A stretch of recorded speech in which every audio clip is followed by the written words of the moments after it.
এখানে প্রতিবাদে নেমেছি, বিক্ষোভে নেমেছি সুনির্দিষ্ট একটি বিষয়ে। কারণ যারা বিগত 15 বছর আমাদের উপর নির্যাতন চালিয়েছে, দেশবাসীর উপর নির্যাতন চালিয়েছে, বাংলাদেশের সম্পদ লুণ্ঠন করেছে, বিশেষ করে যারা বিগত জুলাই মাসে এবং আগস্টের 5 তারিখ পর্যন্ত ছাত্র জনতাকে যারা নির্মমভাবে হত্যা করেছে, গণহত্যা চালিয়েছে, মানবাধিকার লঙ্ঘন করেছে, আমরা তাদেরকে বিচারের মুখোমুখি দেখতে চাই। ভাইরা আমার, আরেকটি বিষয় হলো, আমরা বিভিন্নভাবে বিভিন্ন সোর্সে খবর পাচ্ছি নানামুখী ষড়যন্ত্র চলছে। আবারও এই পরাজিত শক্তি, পতিত স্বৈরাচার বিভিন্ন মাধ্যমে দেশকে অশান্ত করে তোলার জন্য চেষ্টা চালাচ্ছে। আজকে তারা বাংলাদেশের সংখ্যালঘু সম্প্রদায়কে ঢাল হিসাবে ব্যবহার করছে।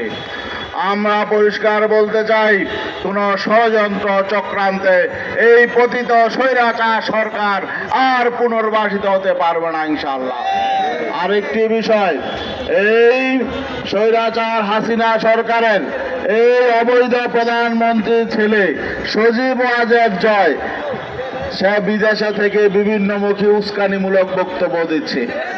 একবার সে বলে তার মা নাকি পদত্যাগ করে নাই, অথচ শেখ হাসিনা নিজেই বলেছেন তিনি পদত্যাগ করেছেন। ঠিক না?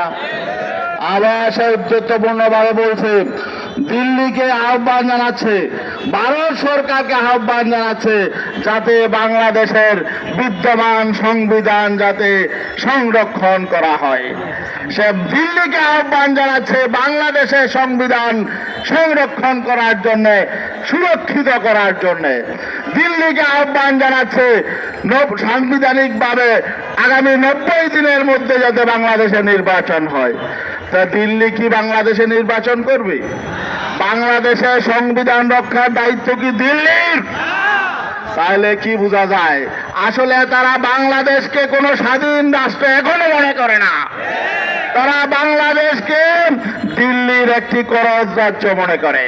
এরা দেশদ্রোহী, দেশের শত্রু, দেশের দুশ্মন।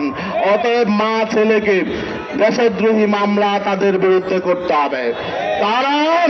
তারা দেশদ্রোহী এবং এই দেশদ্রোহীদেরকে দেশে এনে তাদেরকে শাস্তির ব্যবস্থা করতে হবে। আরেকটি বিষয় আমরা বলতে চাই, এদেশে হিন্দু, মুসলিম, বৌদ্ধ, খ্রিস্টান সবাই বাংলাদেশের নাগরিক। প্রধান উপদেষ্টা বলেছেন নাগরিক হিসাবে সবাই অধিকার পাবে। কিন্তু আজকে আমরা কি দেখছি? আজকে ভারতের মিডিয়া, বিশেষ করে কলকাতার মিডিয়া, তারা বলছে বাংলাদেশে নাকি হিন্দু নির্যাতন হচ্ছে, সংখ্যালঘু নির্যাতন হচ্ছে, বিভিন্ন গুজব তারা ছড়াচ্ছে, বিভিন্নভাবে তারা উস্কানি দিচ্ছে। এ সমস্ত গুজব বাংলাদেশের বিরুদ্ধে চক্রান্ত, ষড়যন্ত্র। আমরা ভারত সরকারকে সাবধান করতে চাই, বাংলাদেশে কোনো সাম্প্রদায়িক সংঘাত হচ্ছে না। যেসব বিচ্ছিন্ন ঘটনা ঘটছে এগুলো রাজনৈতিক কারণে, এগুলোর সাথে ধর্মের কোনো সম্পর্ক নেই, সম্প্রদায়ের কোনো সম্পর্ক নেই। বরং হিন্দু, বৌদ্ধ, খ্রিস্টান পরিষদ যারা আছে বাংলাদেশে, হিন্দু, বৌদ্ধ, খ্রিস্টান ঐক্য পরিষদ নামে একটা সংগঠন আছে।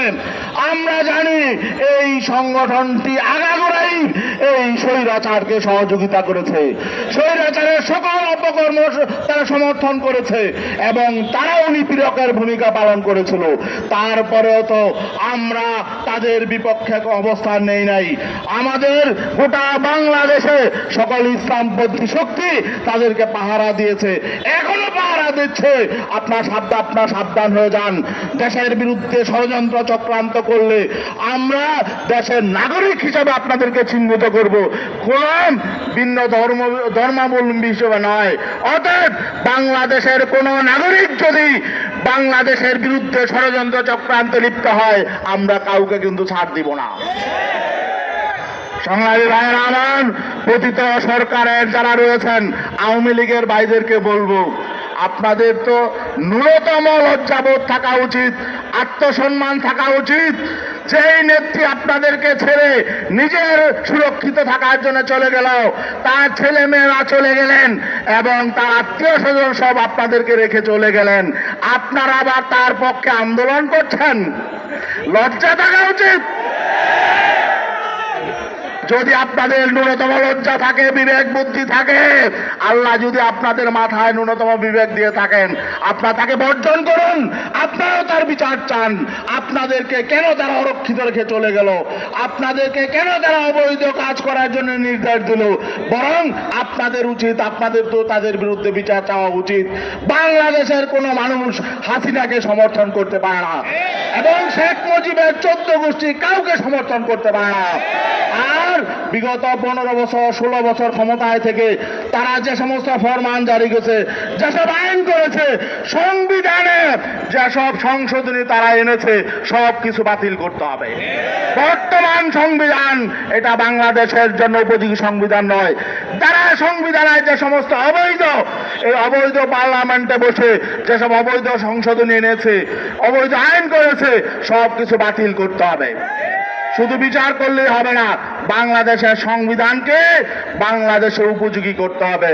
এই বলে শেষ করছি। আমরা সজাগ থাকবো, সচেতন করতে পেরেছেন ইসলামী আন্দোলন বাংলাদেশের প্রেসিডিয়াম সদস্য সংগ্রামী জননেতা অধ্যাপক মাহবুবুর রহমান।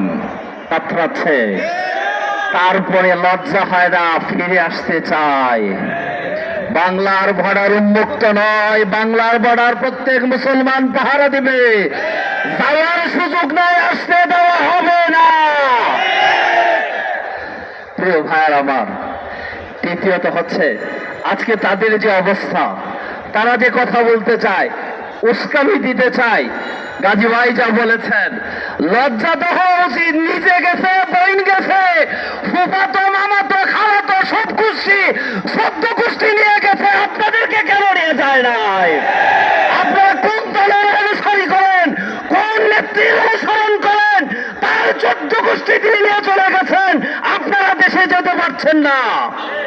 তত্ত্বাবধায়ককে আহ্বান করব, এখন সরকারিভাবে মামলা হয় নাই, তার বিরুদ্ধে কোন মামলা এখনো হয় নাই। আমরা অনুরোধ করব ভাইদেরকে, যাতে সন্তান হারিয়েছেন, যারা মামা হারিয়েছেন, যারা বউরা হারিয়েছেন, যারা হাত ফেলে কাতরাচ্ছেন, প্রত্যেকেই একটি করে মামলা করা লাগবে শেখ হাসিনা সহ তার দণ্ডের বিরুদ্ধে। একজন এসপি ডিসি এদেরকে সরিয়ে দিয়ে এদেশের মামলা অন্য খাতে নেওয়া যাবে না। আমি পরিশেষে আহ্বান করতে চাই, যতই ফুসুর ফাসুর যেখানি করেন, এদেশের তৌহিদি ছাত্র জনতা আপনাদেরকে মাঠে নামতে দিবে না। রক্ত দিয়েছে আমরা, এই রক্তের রাজসা শুকানো পর্যন্ত আপনারা যত ফুসুর ফাসুর করেন, কোনো ফুসুর ফাসুর কাজ হবে না। আমরা অনুরোধ করব, আসুন আমরা দেশ গড়ি। আমাদের আমিরের নেতৃত্বে আমাদের যে নির্দেশ আছে, টেকনাফ থেকে তলুয়া, রূপসা থেকে পাথরিয়া, আমরা আমাদের ইসলামী আন্দোলন বাংলাদেশের সংগ্রামী মহাসচিব অধ্যক্ষ হাফেজ মৌলানা ইউনুস আহমদ। ক্যাম্পাসে ফিরে যাবেন, কিন্তু জানালা খুলে রাখবেন। যখন কেউ উৎপাত করতে চাবে, সাথে সাথে ময়দানে এসে তাদের হাত ভেঙে চুরমার করে দিবেন। সেই সাথে বিদেশি কোনো শকুনের যদি নজর পড়ে, আবার আপনারা নেমে আসবেন, তাদের চোখ উপড়ে ফেলবেন।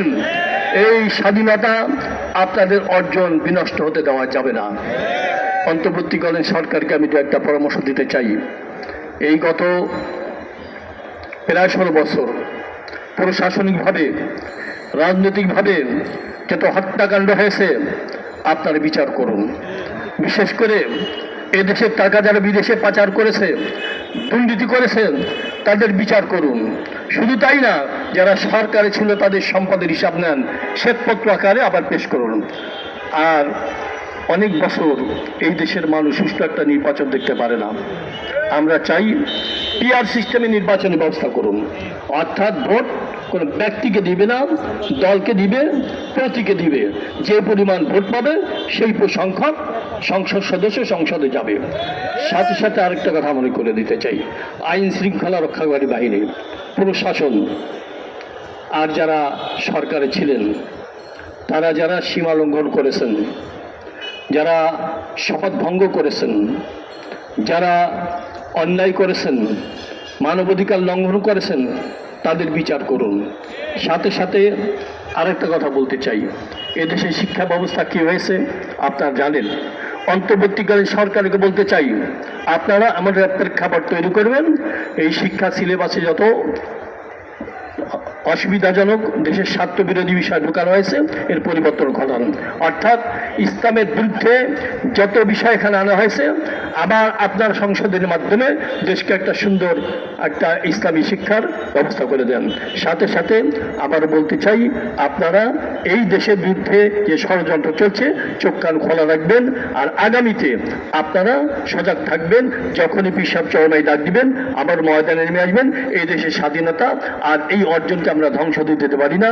পূর্ব সমাবেশে এখন সভাপতির বক্তব্য রাখছেন ইসলামী আন্দোলন বাংলাদেশ ঢাকা মহানগর উত্তরের সংগ্রামী সভাপতি, সংগ্রামী জননেতা, প্রিন্সিপাল হাফেজ মাওলানা শেখ ফজলে বারী মাসউদ। আলহামদুলিল্লাহ ওয়াসসালাতু ওয়াসসালামু আলা রাসূলিল্লাহ ওয়া আলা আলিহি ওয়া আসহাবিহি আজমাইন, আম্মা বাদ। ইসলামী আন্দোলন বাংলাদেশ ঢাকা মহানগর উত্তর দক্ষিণ কর্তৃক আয়োজিত আজকের এই বিক্ষোভ পূর্ব সমাবেশের সংগ্রামী প্রধান অতিথি, উপস্থিত জাতীয় নেতৃবৃন্দ, নগর নেতৃবৃন্দ, সমবেত বিক্ষুব্ধ নগরবাসী, আমার ভাই বন্ধুগণ, প্রিয় ভাইরা আমার, আজকে আমরা এখানে একত্রিত কেন হয়েছি?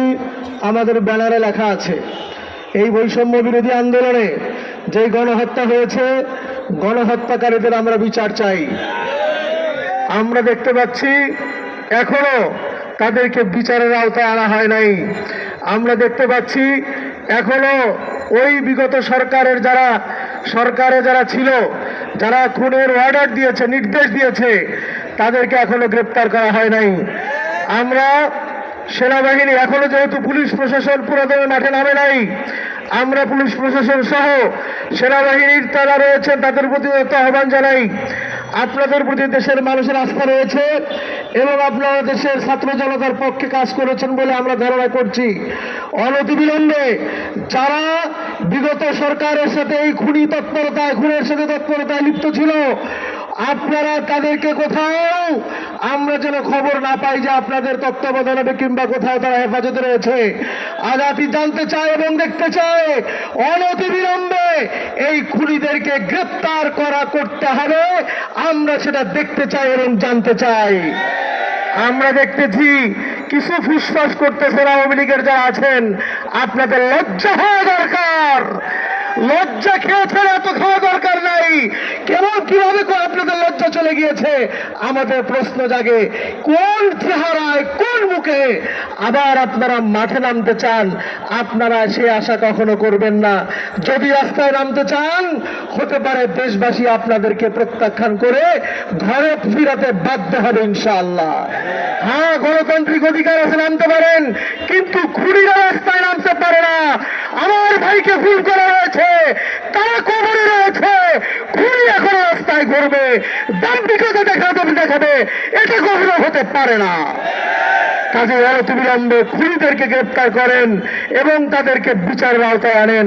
আমি শেষ দাবি জানাতে চাই, সরকারের কাছে দাবি জানাতে চাই, যারা এই মুক্তিযুদ্ধে, বর্তমান 2024-এর মুক্তিযুদ্ধে যারা কবরবাসী হয়েছে, দুনিয়ার থেকে চলে গিয়েছে, তাদের জন্য তো আমরা দোয়া করছি। তাদের পরিবারের জন্য যেন রাষ্ট্রীয়ভাবে যেন সহযোগিতা করা হয়। এছাড়াও যারা এই বর্তমান 2024-এর যারা মুক্তিযোদ্ধা এখনো যারা হাসপাতালে রয়েছে, রাষ্ট্রীয়ভাবে, সরকারিভাবে তাদের পূর্ণ চিকিৎসা খরচ যেন প্রদান করা হয়। আমরা দাবি করছি তারা এই প্রজন্মের মুক্তিযোদ্ধা, তাদেরকে বিনা পয়সায় তাদের চিকিৎসার ব্যবস্থা করুন। আসুন আগামী দিনে সকল আন্দোলন সংগ্রামে দেখা হবে এবং কথা হবে। আমরা স্বৈরাচার বিরোধী আন্দোলনে, গণহত্যার বিচারের দাবি ও দেশ বিরোধী ষড়যন্ত্রের প্রতিবাদে ইসলামী আন্দোলন বাংলাদেশ ঢাকা মহানগর উত্তর ও দক্ষিণ কর্তৃক আয়োজিত আজকের এই বিক্ষোভ মিছিল পূর্ব সমাবেশে এখন প্রধান অতিথির গুরুত্বপূর্ণ ভাষণ প্রদান করবেন বৈষম্য বিরোধী আন্দোলনে ছাত্র জনতার অন্যতম রহমান, ইসলামী আন্দোলন বাংলাদেশের সংগ্রামী সিনিয়র নেতা আমির, এদেশের ইসলামী রাজনীতির অন্যতম আইডল, সংগ্রামী জনতা মুফতি সৈয়দ মোহাম্মদ ফয়জুল করিম হাফিজাহুল্লাহ।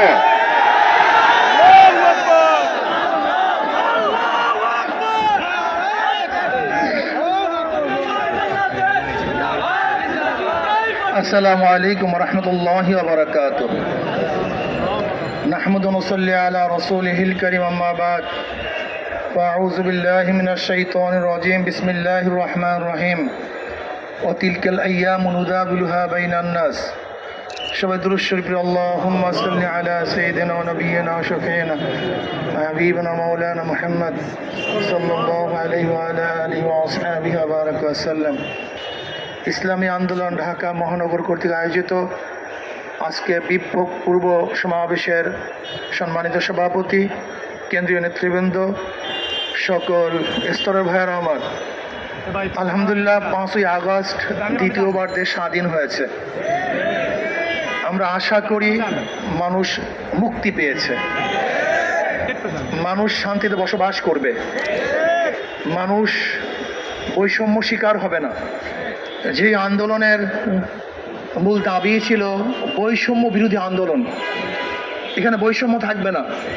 আমি বর্তমান তত্ত্বাবধায়ক সরকারকে বলবো, যদি আপনি বৈষম্যতা রক্ষা না করেন, সবাইকে সমান অধিকার না দেন, তাহলে আপনার বিরুদ্ধেও কিন্তু এই জাতি আবার ফুঁসে উঠবে। কাজে আমরা চাই না নতুন অন্তর্বর্তী সরকারের বিরুদ্ধে আমাদেরকে কথা বলতে আমরা চাই না।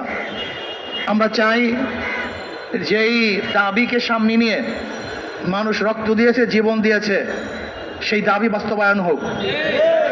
মানুষ সাম্য, মানবিক মর্যাদা, সামাজিক ন্যায় বিচার প্রতিষ্ঠিত হোক। এই দেশ ষড়যন্ত্র থেকে মুক্তি লাভ করুক, নিরাপদ থাকুক। যারা অন্যায় করেছে, জুলুম করেছে, তাদের বিচার হোক। যারা নির্দোষ তাদেরকে মুক্তি দেওয়া হোক। আমরা ইদানিং দেখতে পেয়েছি এই সুযোগে চিহ্নিত সন্ত্রাসীরাও জেলখানা থেকে মুক্তি পাচ্ছে। আমরা এইটা কিন্তু চাই না। আমরা চাই অন্যায়কে অন্যায় বলবো, ন্যায়কে ন্যায় বলবো।